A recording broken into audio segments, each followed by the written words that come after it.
I hope you're in for a treat. I'm confidently saying you are. We have with us today Reverend Herbert, who is an Anglican priest under Franciscan and attached and affiliated to Hilfield, Friary. Before that, he was a lay leader of the Peacemaking community, which had links with the Gidding community. But I'm sure he's going to expand on that. It's about peacemaking, very Franciscan concept, so I'm sure you'll really enjoy it.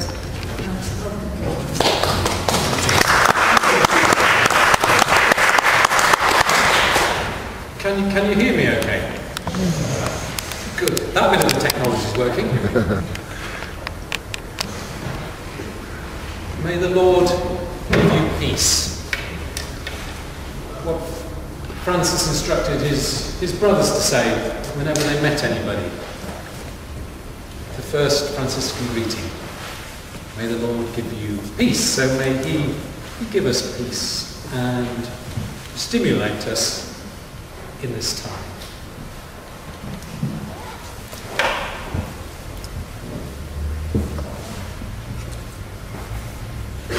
As Georgie said, I live at Hilfield Friary, which is based, hidden away really, in the lovely Dorset countryside, on the edge of the Blackmore Vale. Many people who come there remark just how peaceful it is, how at night time the silence is absolutely deafening. There's Brother Vincent, who was described, somebody who'd met him several years ago, described him as a man with a beautiful countenance. That's a lovely thing to say about somebody, isn't it? A man who exudes a great sense of peace. And people come to the Friary and they have this sense of physical peace, physical quiet. And what in New Testament Greek term for that is Hezekiah. But it's the peace which is just a physical one, which is about an absence of conflict. It's actually little mentioned in the New Testament. What we hear much more of in the New Testament, of course, is Irene, a peace that is more long-lasting, that exists even in the midst of conflict, and is, of course, the deep peace of the presence of Christ, who is our peace. I want to say this is the kind of peace that Francis experienced and sought to share as one of the core themes of his spirituality, of his life. I think this talk really has grown out of my desire, like Francis, to both communicate and build that deep peace that the risen Christ seeks to share with his disciples. My thinking on peacemaking has really been influenced by 20 years living in community, the Hilfield community, and for 13 years the Pilsdon community. And also in the last 3 years, 2 bits of sort of international peacemaking I've been part of. For the first 3 months of 2010, I lived in the West Bank village of Giles as part of the World Council of Churches Ecumenical Accompaniment Programme, where we sought to bring a sense of solidarity with the World Church, from the World Church to the Palestinian Christians who'd written to the World Council of Churches in 2000 during the Second Intifada, saying, we are the living stones of the church, but we feel completely forgotten. Please come and see. So part of the programme was just to come and be a presence, live amongst Palestinian Christians. The second part of the programme was to provide protection by presence to Palestinians who were feeling particularly threatened by the Israeli army, by Israeli settlers. And thirdly, to help build peace with Israeli, who's working for long-term peace, and also Palestinians working for non-violent change.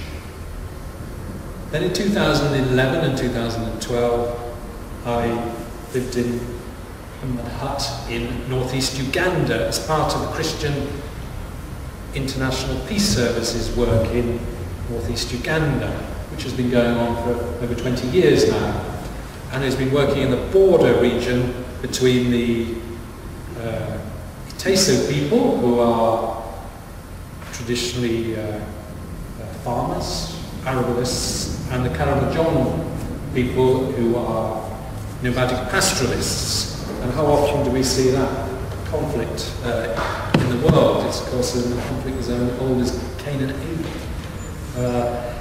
And Chip sought to build peacekeeping teams by building a team of Christians from taking equal numbers of people from the Karamojong community and the Iteso communities, and showing people could indeed live together in peace. And once you began to have peace, development and all sorts of things could happen.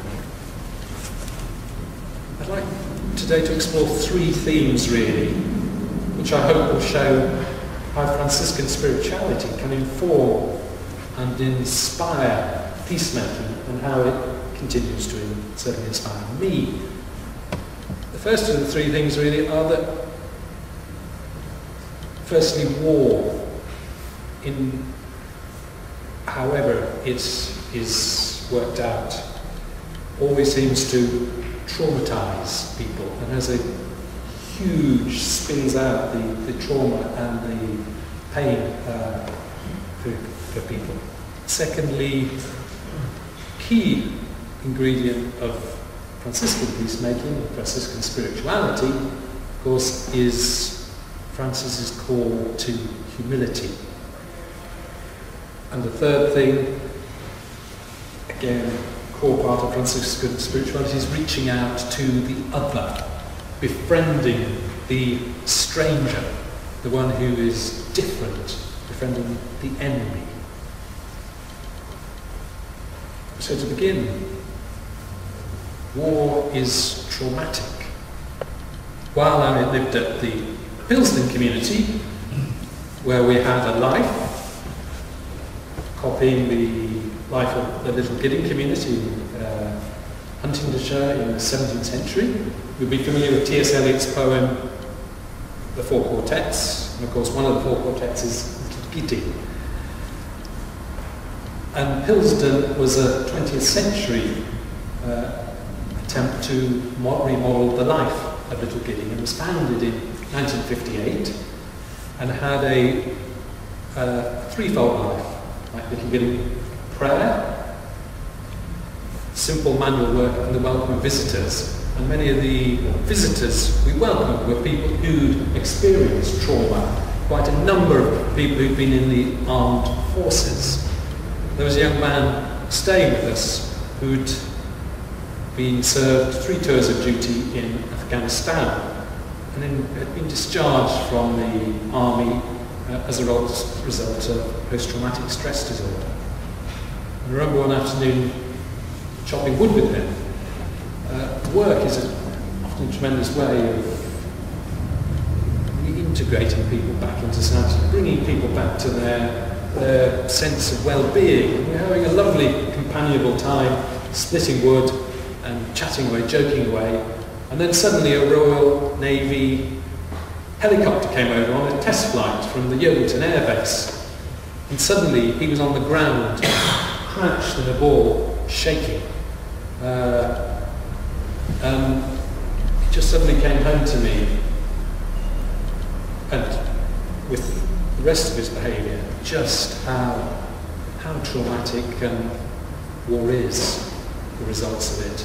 And of course, I extrapolated my mind onto Afghanistan for the, men and women there, civilians there, helicopters coming overhead all the time, and the fear and resentment and hatred, of course, that war builds. In a survey commissioned by the publication The American Soldier, it was found that a quarter of all US soldiers in World War II admitted losing control of their bladders in battle conditions. I felt a little nervous coming in here, so I asked to use the toilet. I don't think I was going to lose control of my bladder, but just an illustration. And an eighth of soldiers admitted to defecating in their pants. Just perhaps rather crude, but a very crude illustration of the fear and the trauma that war engenders.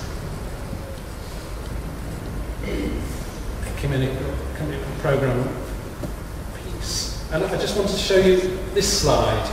Now that's an 8-year-old boy called Emir. I took this picture when I was in Hebron in February 2010. There'd been a riot going on in the town. Youths had been throwing stones at Israeli soldiers. The Israeli soldiers had been returning with tear gas. And then later on in the day, about 5:30, I was walking through just on the edge of the town centre in Hebron, which is a deeply divided city. 500 Jewish settlers live in the centre of Hebron, protected by 2,000 soldiers. It's the place almost where the Israeli-Palestinian conflict is at its most intense. And I was there just as it was getting dark, about 5 o'clock. Been raining, and down and into the street came an Israeli jeep. Coming out of the back, there's the army barracks there, accompanied by about 12 soldiers, all with guns, sweeping along behind the jeep. And I said to my colleague, they're about to pick somebody up, probably go into a house and arrest somebody, because I'd seen it happen many times. But down the street were walking 2 boys. Emir and his older brother, who was a teenager, and walking down, very kind of swaggering along, worried by these soldiers. And then they were stopped by two soldiers who separated them. The older brother was taken to the barracks, and this younger boy was taken round the back of the jeep and placed in it. I don't know if you can see in the picture the little boy's face. He's only about that tall. The soldier, in fact, is only about 5'2". But he's just realised he's going to go in the back of that jeep, and he's just burst into tears. And I went too late to try and stop him going in the back of that jeep. As soon as because I couldn't believe that a boy that size would be put in the back of a jeep. And I went up to the soldier and said, he's a tiny boy, you can't do that to him. But of course by then he'd gone in the back of the jeep, and the soldier, I understood, he couldn't back down, he wasn't going to, and it was no use. And I later learned that Emir, the little boy, he'd been taken blindfolded and handcuffed, as all prisoners are by the soldiers, and left blindfolded sitting on a chair in a courtyard outside the barracks for 5 hours in the dark with a dog panting next to him. And then at 11 o'clock he was simply released onto the street and sent home. And when I visited a couple of days later, he was hardly sleeping, having terrible nightmares, and he'd gone back to wetting the bed. And for me there was no need for that. He'd been accused of stone throwing, which perhaps he had been doing, I don't know whether he had or hadn't. But that young child will be traumatised for the rest of his life, and probably full of hatred to the Israeli army. It just seemed a badness, but a reality of what happens when you get into war, get into conflict. Francis, as a young man, was undoubtedly traumatised by war. In his day, the competition for wealth and glory bred constant violence between classes, cities and the forces of the Pope and the Emperor. Francis had a great fantasy of becoming a young knight. This came into reality. He certainly joined the knights on with a battle with the neighbouring town of Perugia. Francis was definitely outfitted to kill as a soldier. He would have sat atop a war horse, clad in armour and a bright tunic, and took part in the cavalry charge of the Battle of Collestrada against the city of Perugia. In medieval warfare, unless you were an archer, you looked into the eyes of the man you were about to kill, or who was about to kill you. It was very much hand-to-hand compact. At the Battle of Collestrada, the army of Assisi was routed, and Francis undoubtedly would have seen many of his friends die. He may well have killed people, and it's been said that Francis had a great emphasis on penance and repentance. That's at the heart of his thinking, his spirituality, to repent, to do penance. And I wonder whether at the back of his mind were perhaps people he'd killed and wanted to do penance for the violence of his earlier life. Francis, luckily, wasn't killed, probably because as a young man we know he loved to wear bright clothes, and he was wearing a bright tunic, expensive armour, so he was taken prisoner because there was a good chance of a ransom for a wealthy young man like him. And in due course his father did pay a ransom, but not till a year later, after he'd been kept in a dungeon for over a year. Francis returned to Assisi physically and emotionally broken. But it's not possible to know whether he had post-traumatic stress disorder or not. But I'm sure he was definitely traumatised by the violence of the battle and his imprisonment. But following his return to Assisi, and that sense of emptiness we're told he experienced, the process of Francis's conversion begins. His battlefield experiences and imprisonment undoubtedly must have been a factor in his rejection of wealth, power and status, and the violence that is an inevitable pursuit, a result of this pursuit. Following his ransom, Francis had not completely given up his desire to become a knight. That fantasy was very strong. And following his recuperation, he set off to join the forces of Walter Brienne on his crusade. But the first night into his journey at the town of Spoleto, he was prevented from going further by a dream. And then the famous question, do you want to serve the servant or the master? And his response was, I want to serve God. His turning back to Assisi was a turning away from the vain glory of violence and of the Crusades, and a turning to the higher purpose, to becoming a servant of God's kingdom. Now, Francis' rejection of war was soon followed by his rejection of his father's wealth. Francis, like another would-be soldier, Ignatius of Loyola, remember he was injured by a cannonball, his leg was broken at the siege of Pamplona. He saw wealth, power and status is not only the cause of violence necessary to gain and protect wealth, but as barriers to just and peaceful relationships. No doubt Francis, while apprenticed to his father, would observe the harsh and dangerous conditions of those spinning wool, and particularly the dyers stirring sulphurous vats of boiling water to set colours in his father's cloth. He would have seen at first hand the cost to the poor of the beginnings of modern capitalism. The Franciscan rejection of wealth was about a radical trust in the power of God's protection. Nobody else's protection but God. I always remember visiting the little brothers of Jesus who had a small flat in the Peckham in South London. And I remember talking to Brother Ian there about, do you ever get broken into? Because it was one of those communities blighted by drugs. In fact, he lived only a couple of hundred yards away from the place where Damiola Taylors, a young 13-year-old Nigerian immigrant, had been stabbed to death.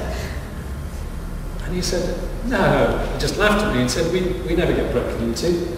We're protected by poverty, he said. When you haven't got anything, you haven't got anything to lose. And there's a great freedom, of course, in that. Nobody's going to break into your house when you live in that sort of poverty. And Francis's embrace of poverty is accompanied by humility, which is at the heart of it. In the Rule of 1223 he writes, "Let the brothers be meek, peaceful and unassuming, gentle and humble, speaking courteously to everyone, and they should not ride on horseback. In whatever house they enter, let them say, 'Peace be with you.'" Interesting idea, not riding on horseback. Because of course if you ride on a horse, you're above everybody else, aren't you? You're looking down. It's suggesting, well, you are actually above everybody else, aren't you? And of course, if you've got a horse and you invite yourself into people's homes, as we know our Lord did, Jesus did, as we know Francis did, well, it's another. Not only are you feeding the brothers, but you're having to feed the horse as well. Francis insisted on this poverty, this humility, this gentleness, this which gave way to an inner freedom. In the violent Middle Ages, peace was seen as the preserve of the monastery. But Francis had a vision of the peaceable kingdom being lived out in society as a whole. Peace was something that could be for everybody. If people adopted the right attitude, if they rejected wealth, power, violence.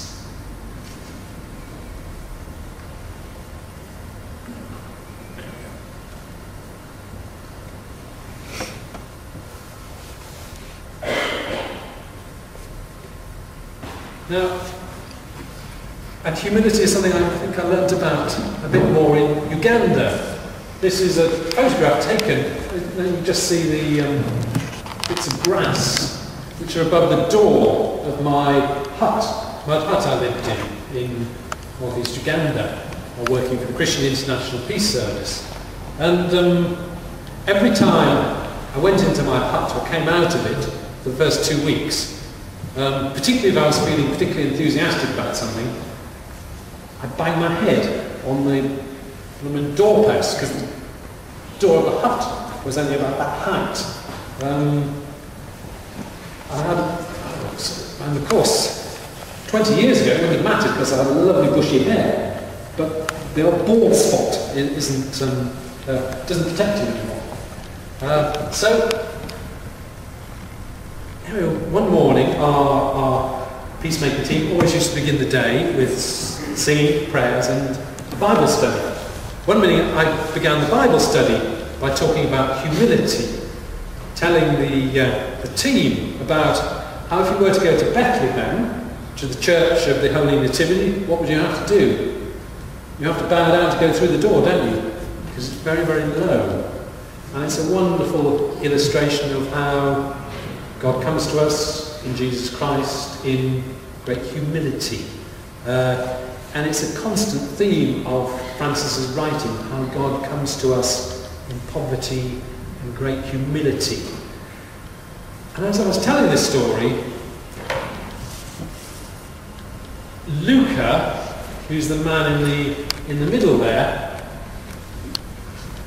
Can't quite make him out. He's built like a middleweight boxer, very strong man. He'd very, very fit, would run everywhere on the balls of his feet, you know, and would think nothing of cycling 50 miles into town on very bumpy roads and back just to pick something up for somebody. He'd been a Karamojong warrior. He'd been a leader of cattle raiders. It was said he could shoot a man's eye out at 100 metres, and he'd kill people in his time. He'd been very successful as a cattle raider. But in the early 90s, when the army was cracking down brutally on cattle raiders, he saw many of his family. His uncle was killed, and cousins were killed by the army. And he fled from the army and went and hid with his cousin, who worked at the Chips base. And formerly, he used to ridicule Christians. In Uganda, when people are calling people to worship, everybody sits in a circle outside, often under a tree, and people begin clapping, and then they begin singing. And he would interrupt people singing and ridicule them. But he came to the Chips base, fleeing for his life, in great need. And he survived. His cousin began looking after him. And the base looked after him. And he found always there was food there. Always there was company. There wasn't the stress of continually being on the move, of continually people being after you, of the threat of violence. He found a place where there was peace and a very different ethos. And gradually he joined in with the work and gradually came to faith and is now a vital member of the team in the village of Okoronya. And he's a person of great humility, welcomes everybody, and tremendously strong. He'll go and bring wood in for the fire in the evening and carry it on his back. He'll go and collect 120 litres of water and 6 jerry cans from the borehole on his own, not worrying at all, never complaining. Why isn't anybody else doing it? A lovely tale he tells of when his wife and he were asleep, the children in their hut, and cattle raiders came and woke him up and pointed a gun at him and said, "Give us your money." And he said, "We haven't got anything, sorry. But look, you've woken me up, my wife up, I'm going back to sleep. If you want to shoot me, fine. I don't care, but I'm going back to sleep." And put his head back under the sheet. And the cattle raiders were amazed and just walked off. But he was a man who lives very much totally in the moment and very, very humbly, and always, he was a great warrior, a great strong man. He's always happy to do the washing up, roll out some little donutty things we made, cut the pastry out. He'll do anything. And a real inspiration to me. Like Francis, Luca, a former warrior, had become a servant of the Prince of Peace. Roy Calver-Caresi, the founder of Christian International Peace Service, would often talk of the need for peacemakers to bear the enmity. CHIPS members would often be caught in the middle of conflicts and a great hostility projected onto them by both sides, often in the conflict. Roy's notion of bearing the enmity as something that in the end at least transformative can be seen in Paul's letter to the Ephesians, chapter 2. often strongly part of the way Francis was. Francis repeatedly warned his brothers they would need to suffer humiliation for the sake of the gospel. In chapter 22 he writes, "Our Lord Jesus Christ, whose footprints we must follow, called his betrayer a friend, and willingly offered himself to his executions. Our friends therefore are those who unjustly inflict on us distress, anguish, shame and injury, sorrow and punishment. Non-violence and humility, and the possibility of the need to bear violence and misunderstanding is really at the heart of Francis's call to radical repentance." The second crucial thing for me about Franciscan peacemaking is the need to befriend the other, befriend the stranger.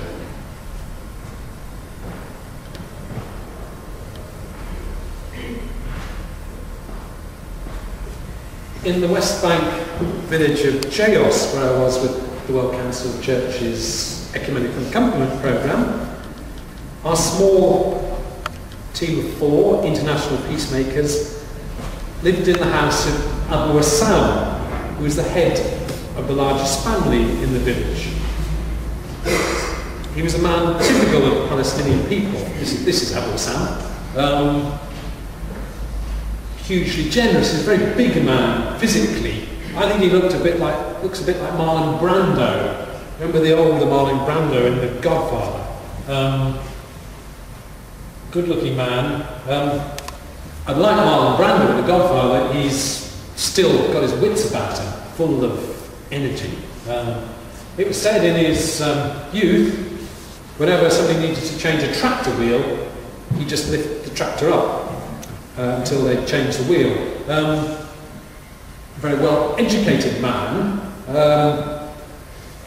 He would quote of course, Persian ghazals. He would quote Shelley and Shakespeare to you.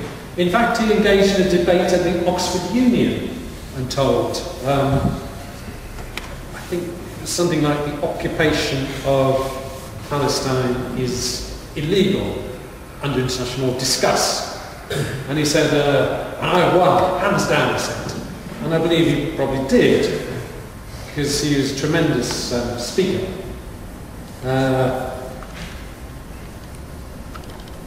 And if he went to his house, he would lavish, in a very Palestinian, very Islamic way, he would lavish hospitality on you. And after coming out of his home for lunch, you could hardly walk up the hill, partly because you were so full, but partly you probably had 2 bags of oranges or avocados or whatever had been growing on his land. He was untypical, though, of his people, I think, because for the last 20 years he's been committed to the non-violent struggle for peace in that part of the world. And for the last 20 years he's been inviting Israelis into his home. And he was castigated for it to begin with by villagers there, who said they're the enemy.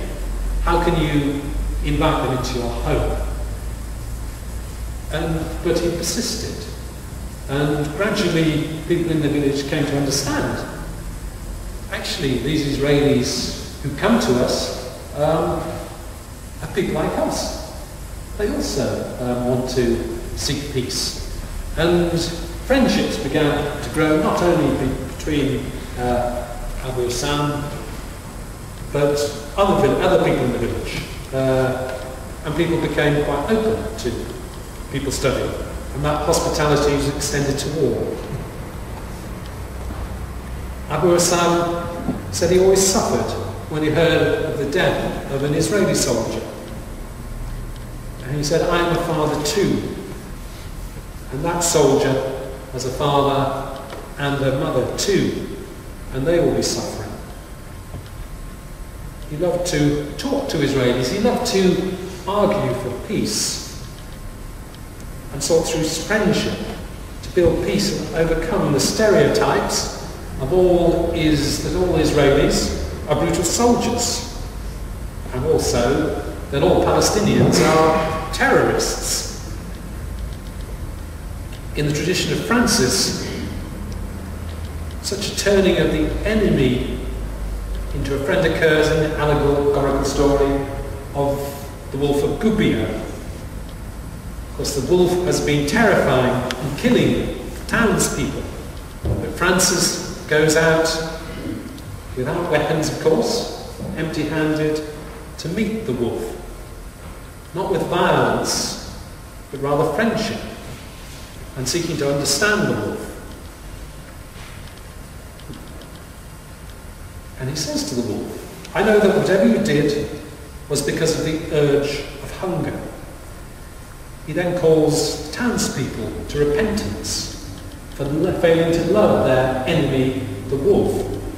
And then, of course, the townspeople begin to feed the wolf, and there are no problems anymore. And in fact, they grieve the wolf when he dies. Carlo Caretto, in his book I, Francis, where the author takes on the persona of Francis, writes of the encounter with the wolf. If human beings go to war, it is because they fear someone. Remove the fear, and you establish trust, and will have peace. Non-violence means destroying fear. That is why I, Francis, say, learn to conquer fear, as I did that morning when I went out to meet the wolf with a smile. The most powerful illustration of Francis turning enemies into friends is surely his encounter with the Sultan Al-Kamil in 1219 outside the Egyptian city of Damietta on the towards the end of top of the Nile Delta during the 5th Crusade. Francis and brother Illuminato cross the battle lines and are brought before the Sultan. James of Victory writes, "On seeing the man of God, the Sultan, that cruel beast," notice the language, "became sweetness itself, and with a great deal of attention listened to him preach the faith of Christ." Francis spent several days in the presence of the Sultan, not as a representative of the Crusader army, but rather as an ambassador of the living God. The Sultan listened attentively and lavished hospitality on Francis in accordance with Islamic tradition. It is likely both men were deeply affected by the meeting. Francis refused all gifts save an ivory horn, which he later used to call people to hear him preach. And if you go to Assisi, you can still see that ivory horn in the museum in the Basilica of Assisi. It's been suggested that Francis' later insistence on the ringing of bells to call people to prayerful attention and to worship was influenced by the Islamic call to prayer. Also, Francis' praises of God suggest the influence of the Islamic 99 names of God. Just listen to some of them. You are love. You are wisdom. You are humility. You are patience. You are beauty. You are meekness. You are our security. You are inner peace. You are joy. You are hope and joy. You are justice. You are moderation. You are all riches to sufficiency. These are Francis's praises, which he wrote towards the end of his life. Francis, in his testament, too, speaks of an encounter with another enemy, his encounter with a leper. He'd been terrified of lepers and going anywhere near them. But one day, whilst riding on a horse, still in his youth, he rode past the leper. And as he rode past, he heard the man say to him, "For the love of God, help me." And Francis overcame his revulsion and embraced the leper. As he writes in his testament, what had seemed bitter to me turned into sweetness of body and soul. For Francis, befriending his apparent enemy was a vital way of making peace. Towards the end of his life, and living in solitude at Laverna, Francis wrote his Canticle of the Creatures, a great befriending, a great, I suppose, making peace with the whole of the cosmic order. Brother Sun, Sister Moon, Brother Fire, Sister Death, you'll recall. That great hymn, All Creatures of our God and King, I'm sure many of you know. And it began to be sung across the region. But when Francis heard of the conflict in his hometown of Assisi between the mayor and the bishop, he added a final verse to the canticle saying, "Blessed are those who endure in peace." And when the bishop and the mayor heard this verse, apparently they were both reduced to tears and immediately made peace with one another. Just a final slide. Anyone guess what that is? Ploughshares, yes. And it's a swords into ploughshares image. It's on an Israeli kibbutz, about 2 miles, 1.5 miles from Gaza. And on the top of the ploughshares, can you see those vertical things? They're the shells of homemade Kazim rockets fired into the kibbutz onto their land by Hamas in Gaza.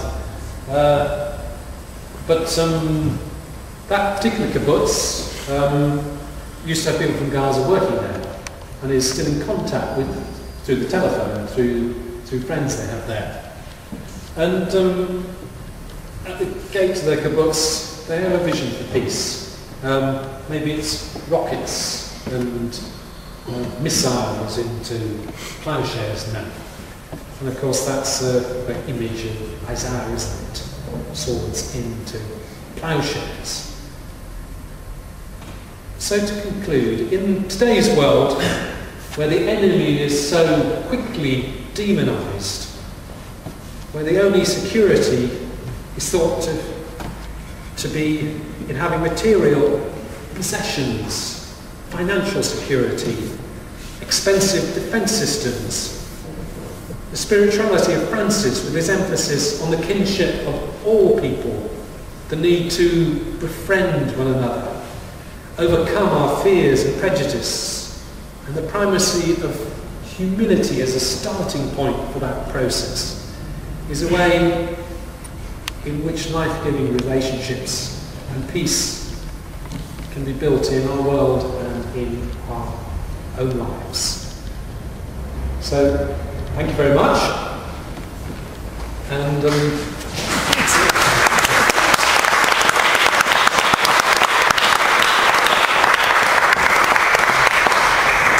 at this point, I thought we normally subject the speakers to grueling questions. Okay. So how many time grueling? yeah, that's I might not be able to answer them all.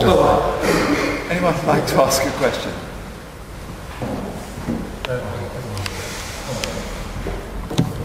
The prayer of Francis at Revd, Yes. before he died, that he would know the love which led Christ to offer himself in his passion. And I think there's an important link there between the love and the wounds of the stigmata which he received. Yeah. And Yes. love involves being wounded, but Christ's wounds are still in his risen body, and he has overcome wounds.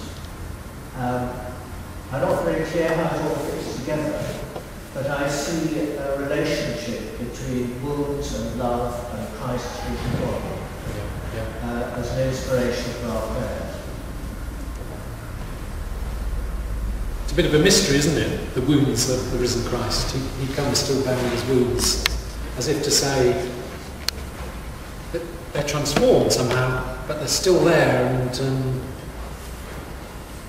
as we get older, don't we have a sense of our growing frailty and vulnerability and a growing need, a growing dependence on only God can heal that woundedness within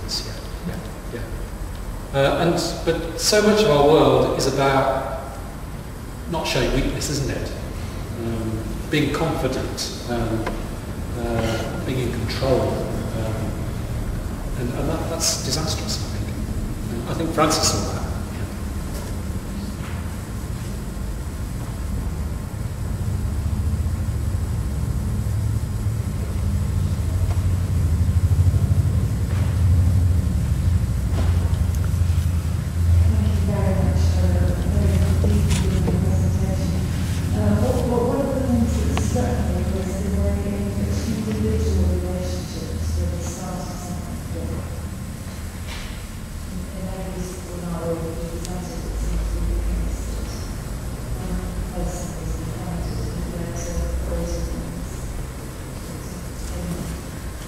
I think, that's a really important part of peacemaking. I think they say the first casualty of war is the truth, and the great thing is to demonise the enemy, to depersonalise things. And certainly the work of ecumenical accompaniment programme, I like the term accompaniment. We've walked alongside Israelis and Palestinians. We got to hear their stories, and sometimes when we bring people together, that was amazingly transformative, and that was very much the work of my friend Abu Hassan. And certainly in Christian CHIPS, Christian International Peace Service, where we had most success in the north of the border area where we established many settlements, where two local councillors from either side, the Karamojong and the Itesu, LC5, the local leaders, where they actually were brought together, and we brought them together, and they established a relationship, a friendship. Other people felt liberated to also build friendships and to begin to live in communities which were mixed communities. And that made a huge difference, those personal relationships. Yes, and the work of CHIPS was, we built peace really through very slowly, grassroots, establishing friendship. CHIPS work, we weren't a development agency, we were a peacemaking agency. You'd see, we never had big 4x4 vehicles. We only had bicycles or a couple of battered old motorbikes to get round. And quite often you'd be trundling along this old motorbike, with usually three of us on it, and a great 4x4 from a big NGO would come past and cover us in dust and whiz past. But if we turned up in a village to talk, we would come off, usually often on foot or on an old bicycle or a battered motorbike, and it was a much better place to begin that process of building friendship with people by being on the same level, not being a big man, not being the great foreigner who brings great investment and sadly often corruption with that. But no, we came not offering lots, but most of all offering ourselves and seeking to build relationships. So crucial. You can sign peace treaties, but that doesn't build peace. It might provide this, might provide for some peace and security, but peace will only really happen once people begin to listen to one another and build relationships and friendships. Yeah, so important.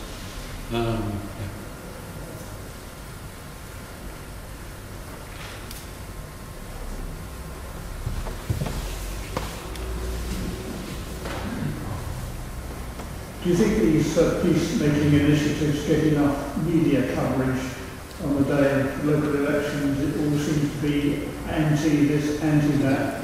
It seems that we don't get enough good news about things like the World Council. We never hear about the World Council initiatives on this. It seems that we don't get enough media coverage about peace in these difficult days. Peace isn't very sexy, is it? It's just not. It's very hard. It's hard to talk about peace, to illustrate it sometimes. It's a bit hard to get a handle on it. We can all experience and know it.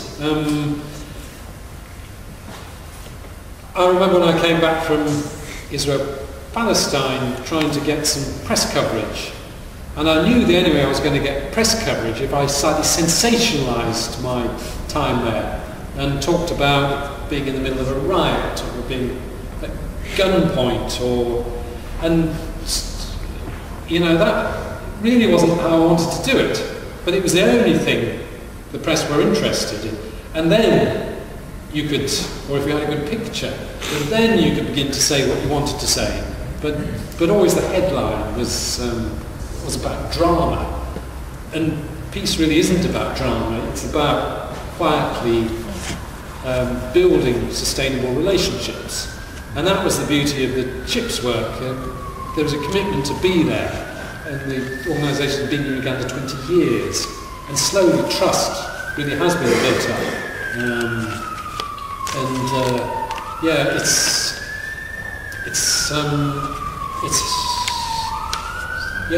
Why is it? Why is it that the media doesn't want to? I mean, there are things like, what's the positive news, but it's a very small kind of newspaper, free newspaper, that seeks to redress the balance of that.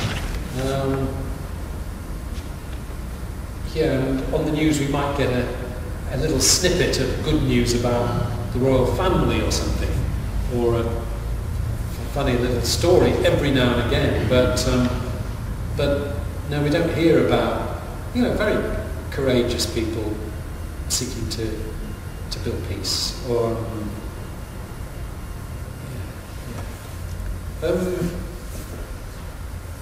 and peacemaking, I suppose, living in community.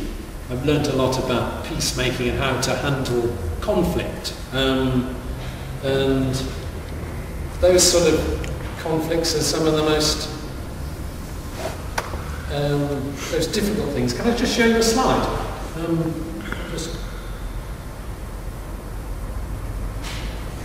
Can you see the shadow there? And this was taken in about 5 o'clock in the afternoon in Olive Grove in the West Bank. And I just took it as a sort of slightly arty picture. You can tell I'm not a great photographer, or my Photoshop isn't very good. But just my long shadow.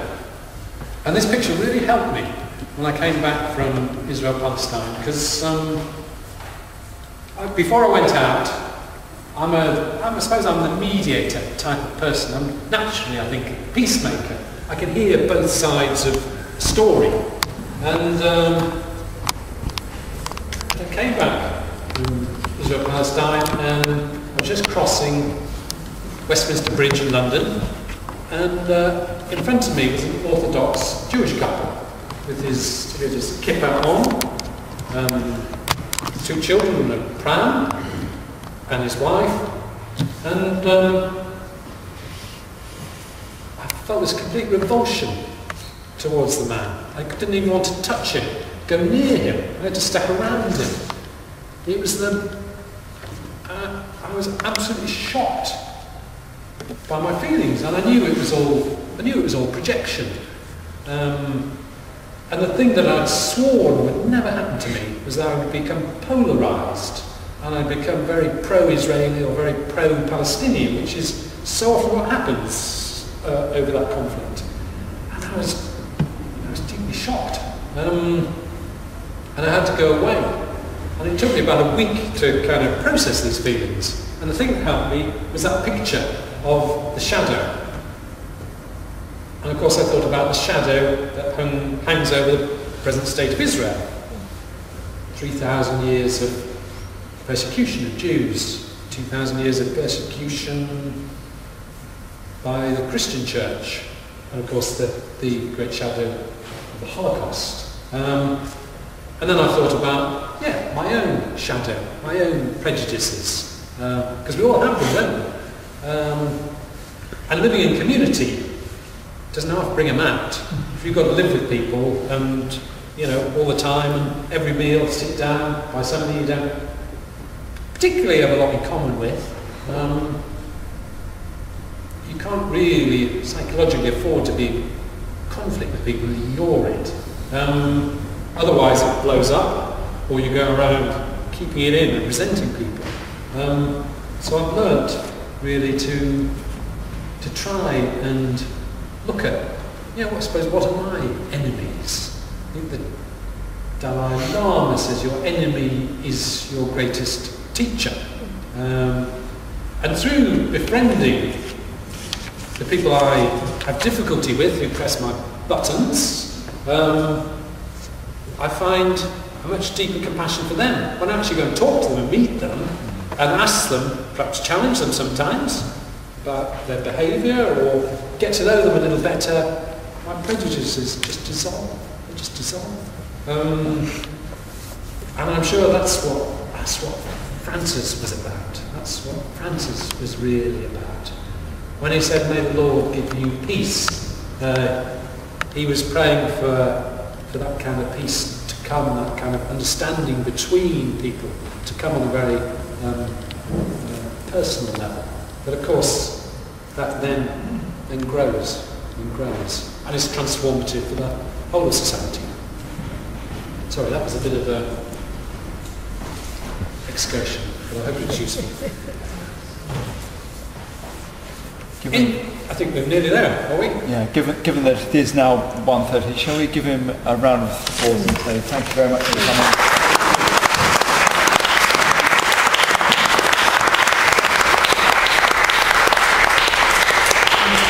Or want a few days break to experience Franciscan life, look up Hilfield Friary.